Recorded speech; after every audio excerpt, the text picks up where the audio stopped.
देश की आन बान और शान को ठेस पहुंचाने की साजिशें सीमा पार से समय समय पर रची जाती रही, लेकिन दुश्मन को हर बार मुंह की खानी पड़ी है।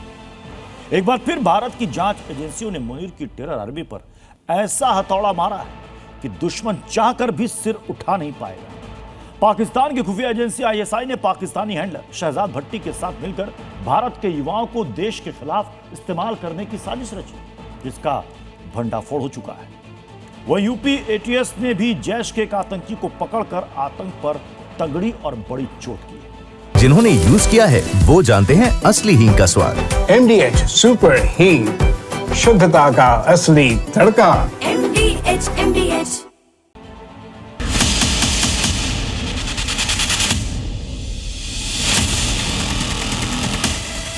एक तरफ पाकिस्तान में बैठा भारत का दुश्मन आईएसआई के इशारे पर अपना आतंकी नेटवर्क फैलाने और साजिश करने की फिराक में, तो दूसरी ओर भारत में रहकर मदरसे में बैठकर पाकिस्तान के इशारे पर साजिश रचने वाले दबोचे जा रहे हैं। भारत के विरुद्ध पाकिस्तान की टेरर आर्मी। खुलासा हुआ है कि आईएसआई की कठपुतली शहजाद भट्टी ने अलग अलग यूनिट बनाकर एक टेरर आर्मी खड़ी की है। सूत्रों के मुताबिक शहजाद भट्टी ने पाकिस्तान में कमांड सेंटर बनाया है। उसी कमांड सेंटर से आतंकी कमांडर अलग अलग टेरर यूनिट्स को ऑर्डर देते हैं। उस कमांड सेंटर से सारे communication, encrypted message safe mobile app के जरिए भेजे जा रहे हैं। सुरक्षा एजेंसियों को शहजाद भट्टी की इस टेरर आर्मी के रिक्रूटमेंट से लेकर ऑपरेशन तक की एक एक डिटेल मालूम है। लिहाजा गृह मंत्रालय ने देश भर की एंटी टेरर यूनिट्स को एक साथ मिलकर देश भर में शहजाद भट्टी के ऑपरेटिव पर जॉइंट ऑपरेशन चलाने का आदेश दिया है और उसी ऑपरेशन के तहत स्वतंत्रता दिवस से पहले 200 से ज्यादा गिरफ्तारियां हुई है। शहजाद भट्टी की टेरर आर्मी के 3 कमांडर हैं। पहला नाम अहमद गुज्जर का है, जो टेरर आर्मी के लिए रिक्रूटमेंट का काम संभालता है। ये सोशल मीडिया से अपने शिकार चुनता है। दूसरा नाम है आबिद भट्ट का। आबिद हिंसक स्वभाव वाले युवाओं को ऑपरेशनल यूनिट्स का फुट सोल्जर बनाता है, जिनका काम पेट्रोल बम या हैंड ग्रेनेड समेत फायरिंग करने का होता है। और उसके बाद राणा हुनैन का नाम आता है। राणा हुनैन सीमा पार से भेजे गए हथियारों को फुट सोल्जर तक पहुंचाने का काम करता है। आईएसआई के इशारे पर ही तीनों की जिम्मेदारी अलग अलग मॉड्यूल तैयार करने की है। सूत्रों के मुताबिक पाकिस्तानी गैंगस्टर शहजाद भट्टी की टेरर आर्मी दिल्ली, राजस्थान, हरियाणा, पंजाब और यूपी समेत 14 राज्यों में फैल गई है। पिछले कुछ महीनों में टेरर आर्मी से जुड़े 253 लोगों को हिरासत में लिया गया है।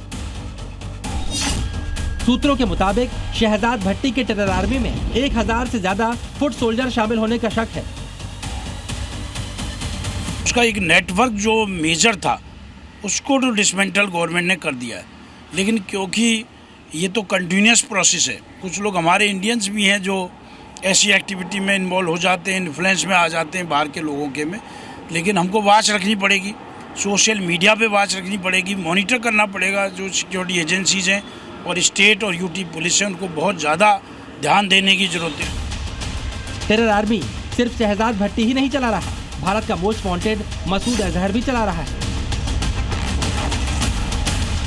उसी का शागिर्द है ये नकाबपोश।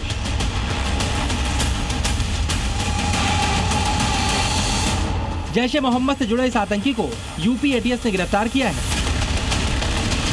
इसका नाम है मोहम्मद जफर। आरोप है कि ये मदरसे के नाम पर चंदा लेकर पाकिस्तान भेजता था, ताकि उसी चंदे की रकम से पाकिस्तानी आतंकी संगठन भारत में जिहाद फैला सकें। यही है वो मदरसा जहां आतंकी मोहम्मद जफर ने पढ़ाई की है। दारुल उलमा अरेबिक कॉलेज ही है और इसी इंस्टीट्यूट के अंदर मोहम्मद जफर जो था वो पढ़ा करता था। 2018 से लेकर 2022 तक जफर ने इसी कॉलेज के अंदर अपनी तालीम जो थी वो हासिल की थी। 9वीं और 10वीं कक्षा की जो पढ़ाई थी वो जफर ने यहाँ पर की थी। बताया जा रहा है कि जफर जो था वो मोहम्मद अजहर के भाषणों से प्रभावित हुआ था, जिसके बाद उसने जैश ए मोहम्मद के आतंकी संगठन को ज्वाइन किया। आरोपी मोहम्मद जफर बिहार के पूर्णिया का रहने वाला है, लेकिन मेरठ में 2016 से 2023 तक इसने एक मदरसे से ही पढ़ाई की थी।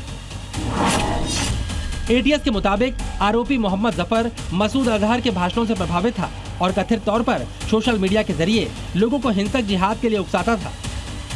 2018 में उसने 9th में हमारे यहाँ एडमिशन लिया था, 18-19 के सेशन में। उसका व्यवहार कोई इस तरह का नहीं था जिस पर जो है हम समझें कि संदिग्ध है। इस तरह की कोई बात नहीं। अगर कोई चीज़ आती तो हम सख्त एक्शन लेते उस पर। एक तरफ जांच एजेंसी जहां शहजाद भट्टी के टेरर नेटवर्क पर चोट कर रही है, वहीं दूसरी ओर ये पता लगाने में जुटी है कि जफर के संपर्क में कौन कौन लोग थे, जिसके बाद अगले कुछ दिनों में टेरर नेटवर्क से जुड़े कुछ और खुलासे हो सकते हैं। दिल्ली से प्रमोद शर्मा और मेरठ से पारस गोयल के साथ ब्यूरो रिपोर्ट, जी मीडिया।